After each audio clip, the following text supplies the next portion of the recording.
Eder. Mech.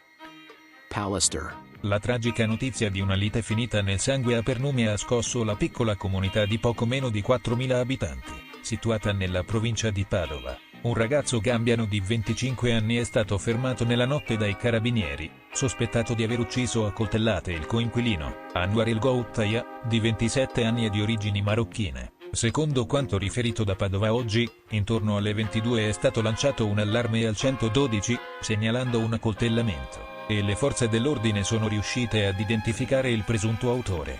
Fuggito dopo il delitto, nel giro di poche ore, il 25enne sospettato è stato trovato nella struttura di accoglienza per richiedenti asilo di Battaglia Terme, dove era stato in precedenza ospite. La motivazione dietro l'omicidio sembrerebbe essere una banale lite. La salma della vittima, con una profonda ferita alla gola, è stata affidata all'autorità giudiziaria di Rovigo. Sul luogo del crimine è stato presente anche il magistrato di turno della procura di Rovigo, che ha supervisionato le indagini sin dall'inizio. Ehi, non dimenticare di iscriverti a questo canale.